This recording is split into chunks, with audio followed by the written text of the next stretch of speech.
Hi, it's Sage here from Hippie from the 49th.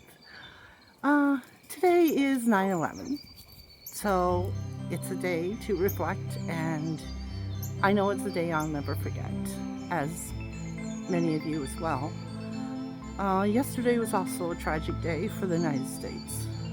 There was another school shooting in Colorado, and Republican um, voice of the young Republicans, I guess you could call him, Charlie Kirk, was assassinated.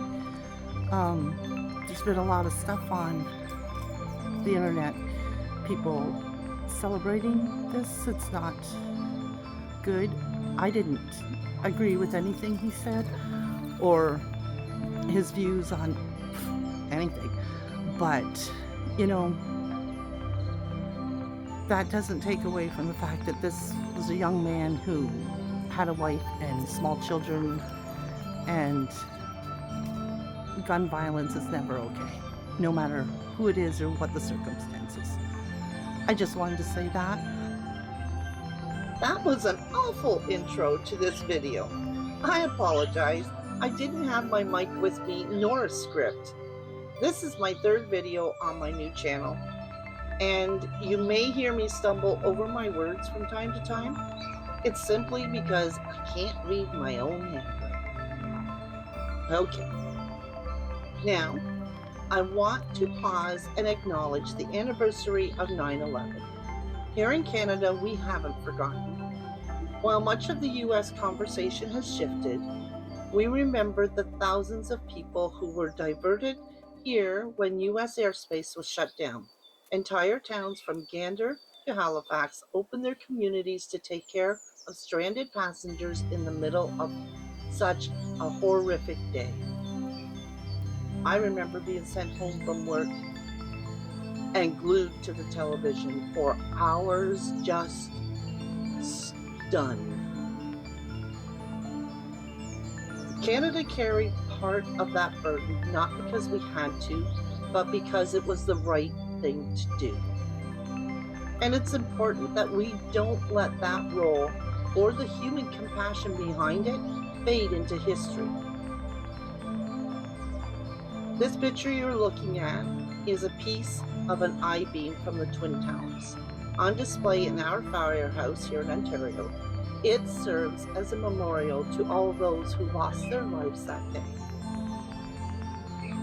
But as we remember, it is also worth looking at what came after and how fear, propaganda, and certain voices twisted the world that followed.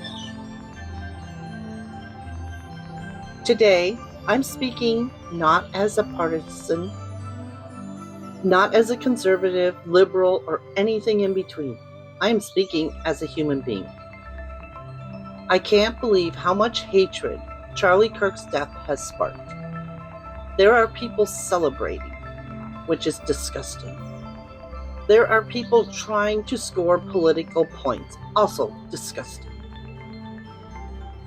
And yes, I believe Charlie Kirk was, in many ways, evil, but no person deserves to die like that. And now we're seeing the fallout. Liberal podcasters, even Canadian ones, are getting death threats. This is crazy. That's why we have to be careful about making accusations without just cause. Until we know the facts, let's not weaponize this man's death to feed more hate. And yes, even though I disagreed with him, there are many people who loved him. Celebrate his life and what he meant to you. So let this be something everyone remembers. He wasn't just a voice in a cultural war. He was a human life. Today, a young woman woke up without a husband. 2 kids will never run into daddy's arms again. Let's not disrespect his life by turning his death into just another partisan rally cry. Let him rest in peace. There you have it. That's it. I'm done with that. Now, I do have a few other videos. I'm going to run them all off on various stuff like this. But then I'm going to get back to covering Newfoundland and what I set this channel up for, basically. Again, my sincere condolences to Mrs. Kirk and those two beautiful children.